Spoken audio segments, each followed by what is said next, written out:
Anong mensahe ang kailangang marinig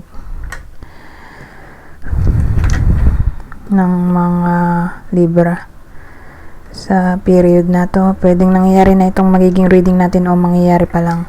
Kung hindi man para sa inyo itong magiging reading natin, di ba para sa someone na malapit sa inyo o sa someone na kakilala nyo mismo. Baka may lumabas na gender mamaya, gawin nyo na lang energy, masculine at feminine energy. Pwede rin naman na wag nyo nang pansinin ang gender. Hindi ko masasabi kung anong magiging reading, kung positive ba o negative. Depende sa kung anong mapipick up kong energy. Walang masama kung papanoorin ang sun, moon at rising sign, kasi bakalin man sa mga yan ay mag-resonate na sa sitwasyon nyo.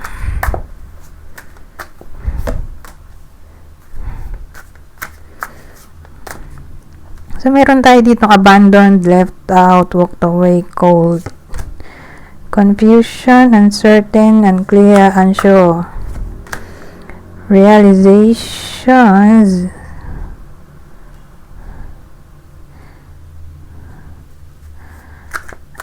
epiphanies, understandings, awakenings, return, second chance, opportunity, making amends, elusive, dishonesty, deception, trickery,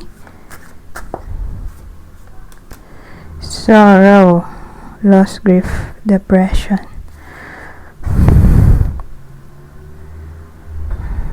So overall,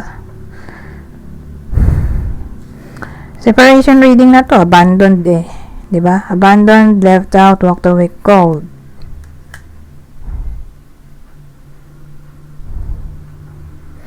So, dahil may separation na nangyari, ito siguro ang pinagugatan. Deception, dishonesty, trickery. Ngayon, kung sino man yung iniwan, ito, feeling loss siya, ito, nararamdaman niya grief, depression, sorrow.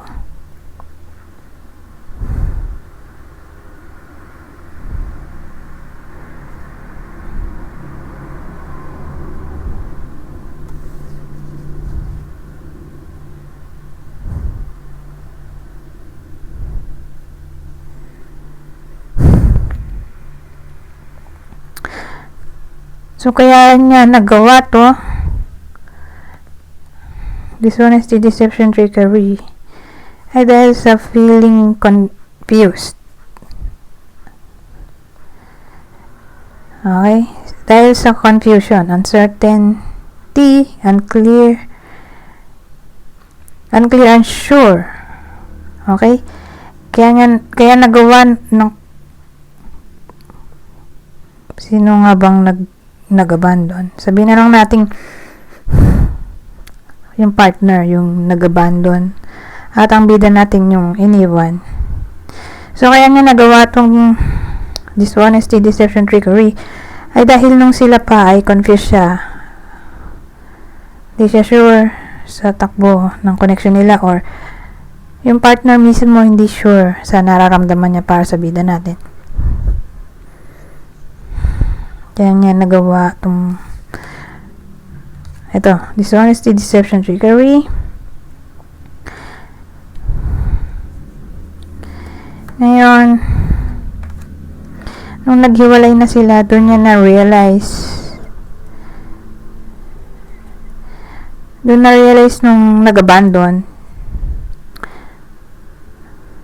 yung importance ng bida natin, kaya yan, gusto niyang bumalik.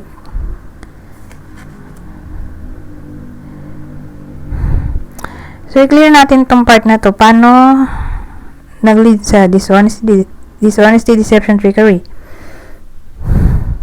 Third party ba to? Or nagsinungaling lang yung partner? O niloko sa pera? Maraming case. Clear natin tong tong part na to.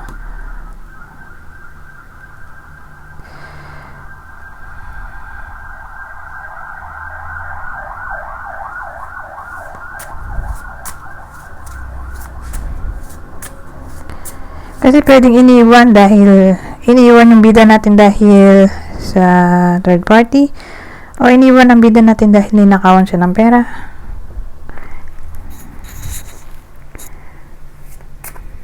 O anilin lang siya for some reason. So again, clear natin dito.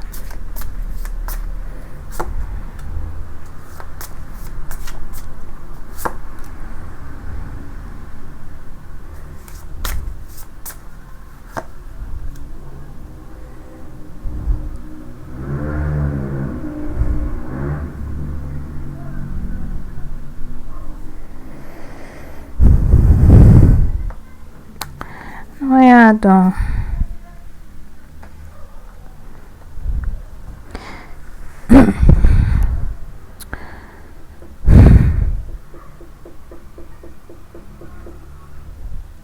May ano kasi tayo dito buhok, dog, at bear.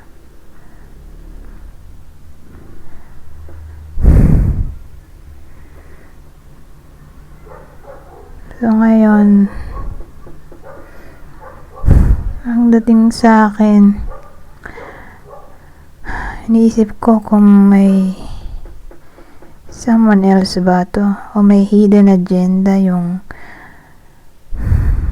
partner, kaya nakipagrelasyon yung partner sa bida natin.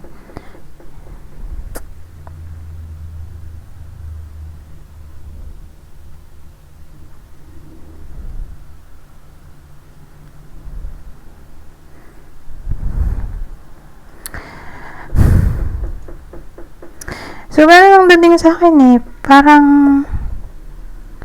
ginamit lang ng partner yung bida natin. Parang pinirahan lang.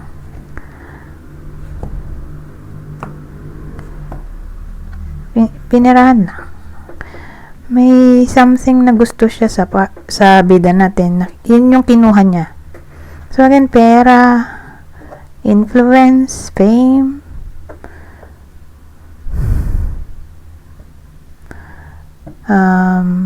power. So alin man doon. Pero more like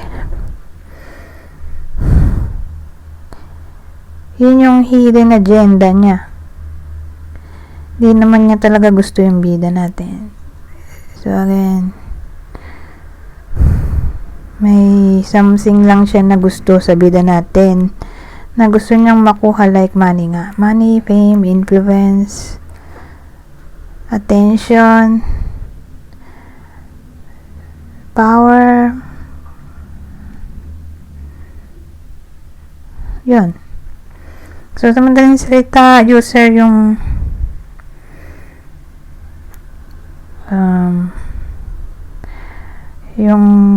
ex-partner. Literal na niloko yung bida natin. Pero more like sa pera. Pero again, maraming ang case. Depende dun sa mga pinagsasabi ko.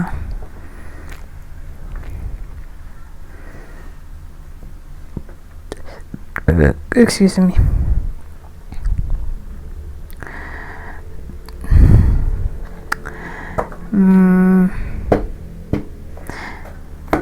Pero malaki chance talaga pera.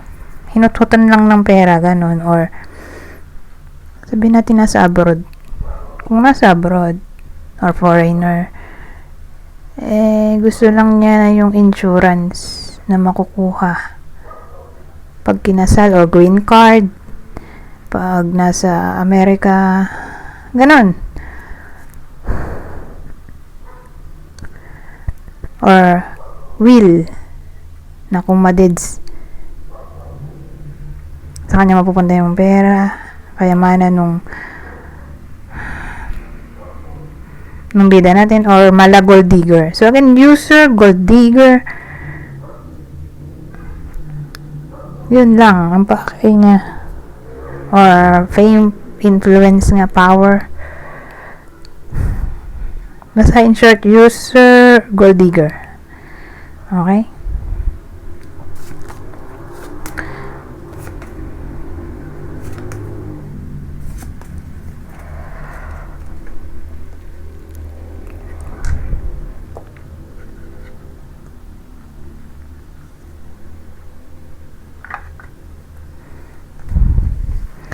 So, eto na, in pain.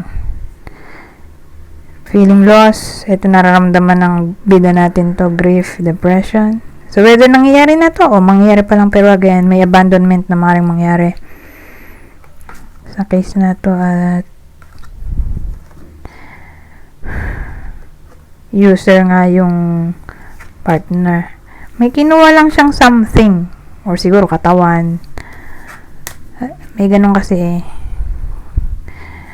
Nagtsuktsakan lang sila tapos after nun laho ng parang bula.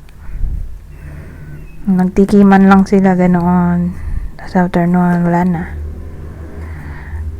Ang lamig na yung partner sa bida natin. So again, case to case basis. So maraming pwede kasing cause ng pagnanakaw nga, kundi pera, katawan, idea, identity, may iba kasi gaya-gaya copycat, ano pa ba, power, influence, ano ba sinabi kanina, kalimutan ko na, pero yun yung mga maaring ninakaw dito sa bida natin. Anyways, gusto naman niya magbalik, diba?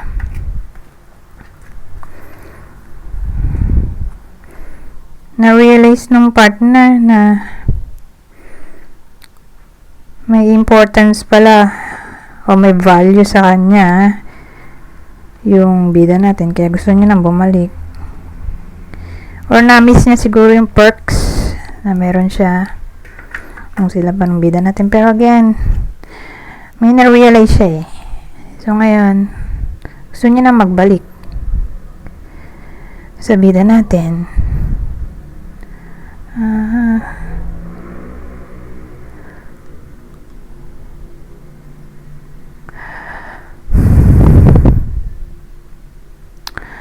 Ano kayang magandang deck ang kukunin ko?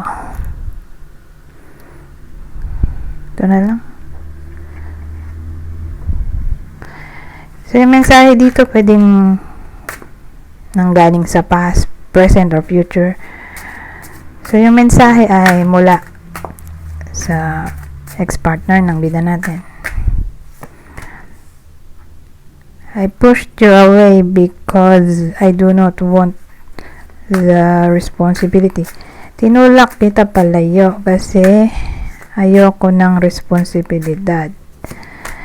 I cannot be vulnerable with you. I rather hide in the darkness before I let you see inside me. Hindi ko kayang maging mahina pagkasama kita o yung bida natin. Syempre yung bida ay Libra. Mas gugustuhin ko pang magtago sa dilim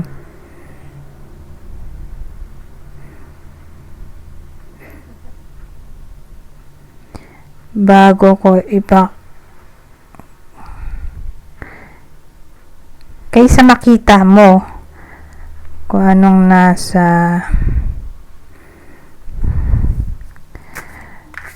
loob ko. Ang hirap namang Tagalogin, but anyways, ganun dating.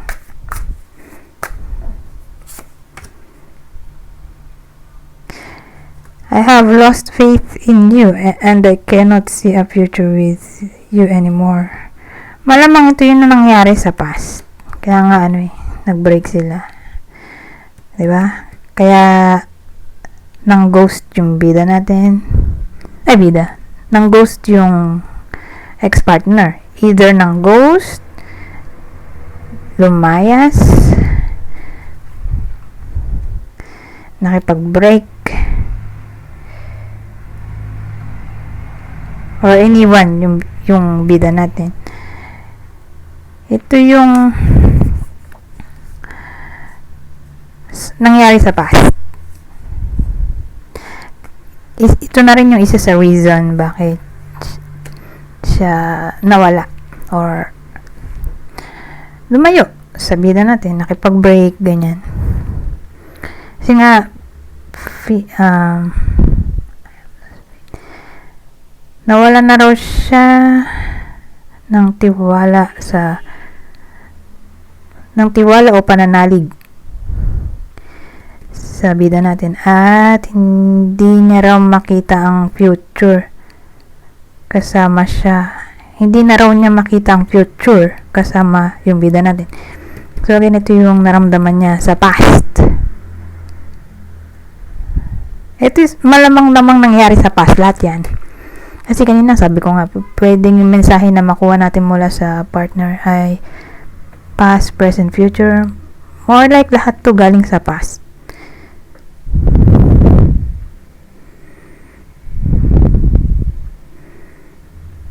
Ang dating mapagpanggap siya eh. Yung feeling malakas, feeling strong, yung pala weak. Ngayon, ayaw niyang ipakita sa iba, lalo na sa bida natin na ganun nga. Ang totoo, weak talaga siya. Papanggap lang siyang strong.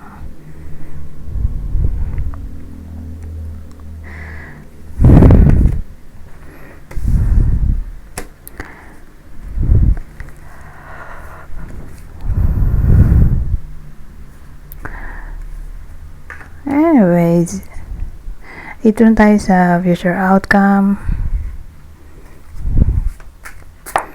Ng future outcome ng ganitong klaseng sitwasyon.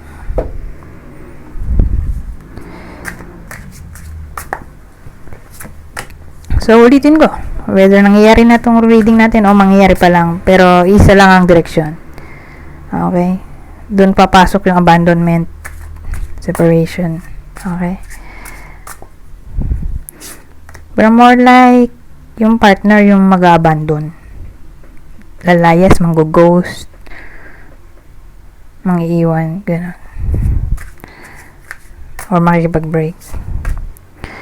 Ito na yung future outcome natin, no? Oh, may justice tayo, oh.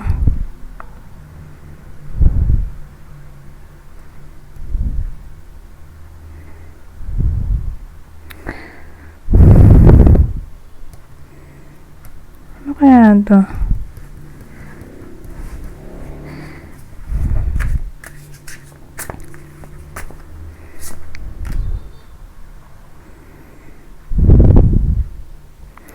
Well, ang dating sa akin, babangon sa pagkakalugmok, pagkakadapa, yung bida natin. Doon mapasok yung clarity or realization na kailangan niyang mag-move on. Kailangan niyang maging matatag. Kailangan niyang maging strong. So, dahil dyan sa realization na yan, o clarity, doon papasok yung King of Cups in a way na hindi na siya magiging emotional kasi dito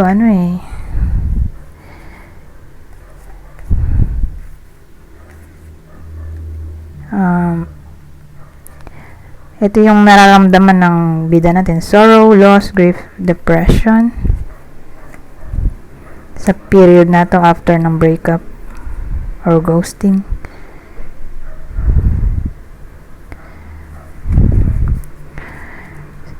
So, pag nadaman niya na yung ganong klaseng pain, doon na papasok yung pagiging wise. May isip niya na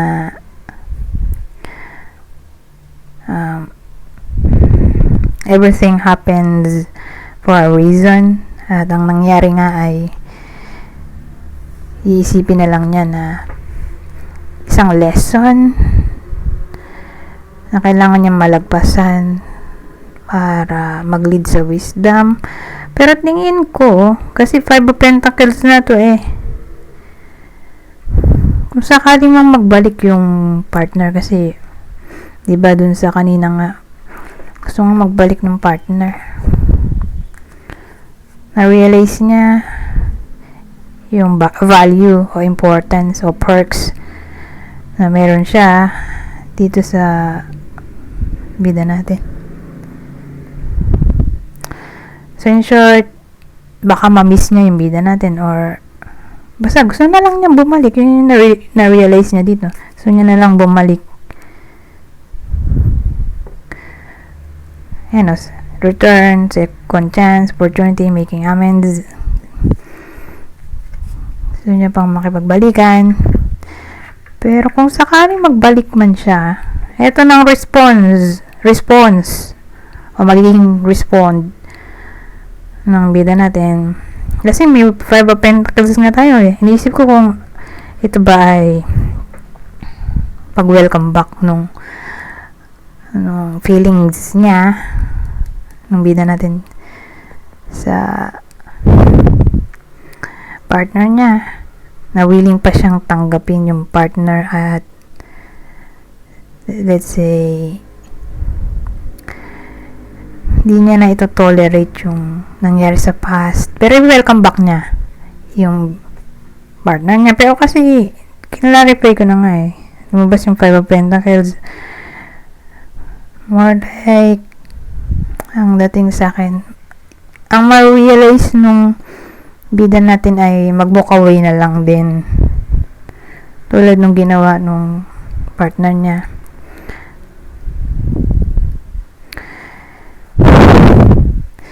Kasi nga ma-realize nung bida natin na masyadong toxic yung naging sitwasyon nilang dalawa, lalo na kung pinirahan siya. Natatakot siya na baka pirahin siya ulit kasi ito ay card ng financial issues. So kung sakaling makabangon siya sa pagkakadugmok at sabihin natin ninakawan siya ng pera, yung bida natin ng partner niya, eh yun yung ma-realize niya, wag na tanggapin kasi baka nga nakawan siya ulit o gamitin siya ulit para sa mga pangangailangan niya, luho, utang, or gamitin siya ulit para sa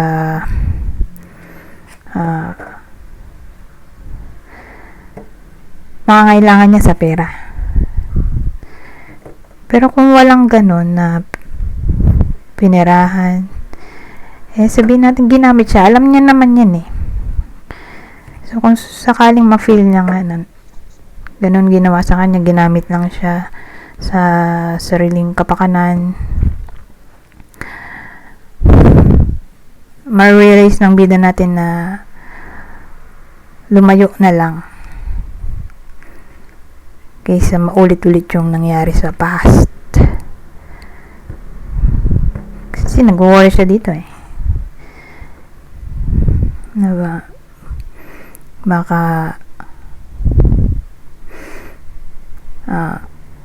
maramdaman niya ulit yung nangyari sa past after niya bumangon, mag-move on. Natatakot siyang bumalik ulit sa sitwasyon na ng difficulty. Okay? Sa panahon ng kalbaryo. Ayaw niya na nun. Okay? Ng bida natin. May experience ulit yung nangyari sa past, in short. So, literal na iti-take na lang ng bida natin as lesson learned yung naging connection nila nitong partner niya.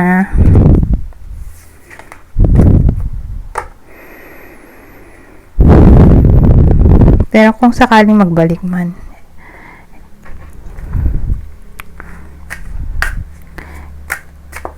kailan?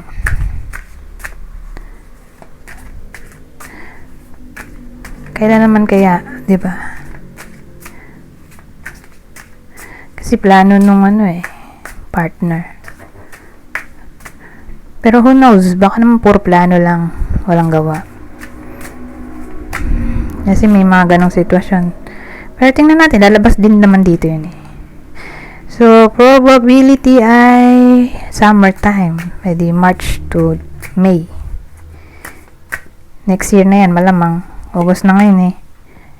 August. September pala tong coverage ng coverage ng reading natin September, di ba? 1 to 15. So ito, it's coming for you. Kahit dito sinasabi, mukhang darating talaga yung partner niya.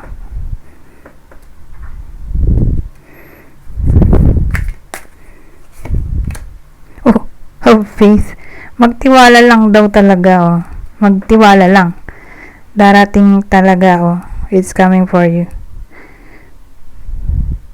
Probability ay sabihin natin around March to May. Pero again, lamang kasi yung walang time frame.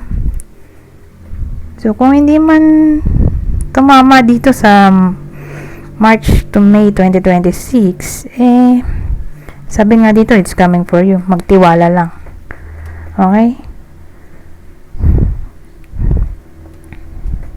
Then the thing, kung baga let things flow o go with the flow lang, walang kailangan gawin yung bida natin kundi maghintay lang. Kung gusto niya pa ng reconciliation, oo, kasi gusto niya nga magbalik dito. Kung gusto nga magbalik nung ex-partner dito, sabi nga return, second chance, opportunity, making amends. Kung gusto pa ng bida natin ng reconciliation wala dito sa ex-partner, sa kabila ng mga nangyari, ganun lang, magtiwala lang siya at maghintay. Wala siyang kailangan gawin kundi maghintay. Hindi niya kailangang umaksyon kundi maghintay lang talaga. Pero kung ayaw na niya sa ex-partner niya, di gumawa siya ng way para hindi na niya ma-manifest yung partner niya, kasi may probability nga na magbabalik pa yung partner. So siya nang gumawa ng way para ma-reverse to. Mamit siya ng mga witchcraft na pwedeng mag-reverse ng wedding na to. Let's say tirik siya ng black candle after niya mapanood tong video bilang protection, di ba? Black ay protection. O mag-wear ng mga gemstones, crystals na may kinalaman sa protection. So gano'n siya na yung nanonood na lang yung gumawa ng way para maprotektahan ng sarili. Kung ayaw na nga niya ma-manifest tong ex-partner niya. Pero again, kung gusto pa, wala siyang ibang gagawin kundi maghintay lang. Hindi niya kailangan manguna mag-approach dun sa partner niya, kundi wala siyang ibang gagawin kundi maghintay lang. Hayaan na yung partner ang kusang bumalik sa buhay niya kung gusto pa nga. Pero kung ayaw na, tulad ng sinabi ko, kayo nang bahala maghanap sa internet ng tool bilang protection para hindi na ma-manifesto. Okay? Itong reconnection or reconciliation. Grabe, 29 minutes na. Hindi na natin magagamit tong general prediction at general advice kasi mahaba na pala tong video natin. So dito na lang tayo sa mga clue. Ito, itong dalawa. Ito yung possible partner ng Libra sa reading na to.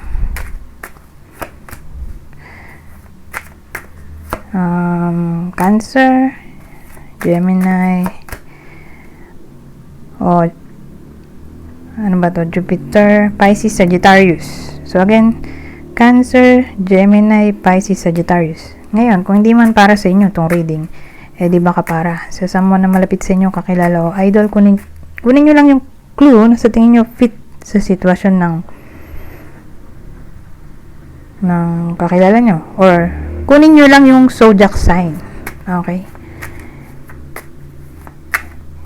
Na fit sa kakilala nyo. Taurus, Mercury, Virgo, Gemini, Aries. So, ulitin ko dito sa part ng kakilala.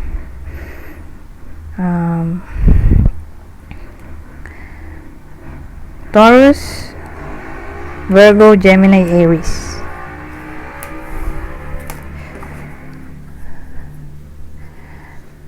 Ayun, dito naman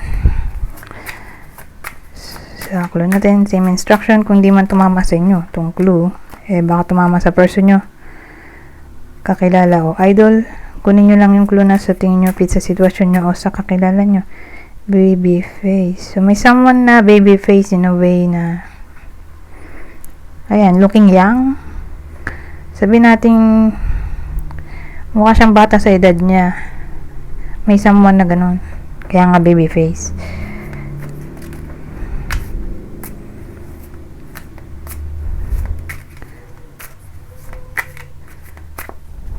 Or mukhang youthful ba. Ito, may babae na mahilig sa makeup. So, may someone na may skin condition o sakit sa balat. Ayan, tulad nito. Balat, pekas. Basta sakit sa balat, skin condition eh.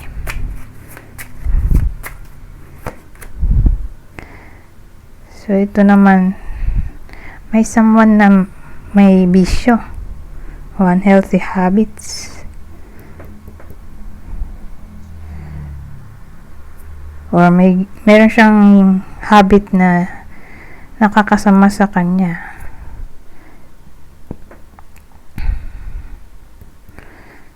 So, ganun lang dating. May someone na ganun. May unhealthy habits. Like, ayan, pag-yosi, pag-iinom, basta bisyo.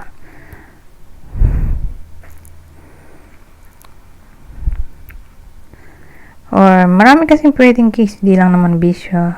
Yung alam niya sa sarili niya, toxic. Sabihin natin kain ng matatamis. Or di nagda-diet, hindi nag-exercise. O laging puyat, etc.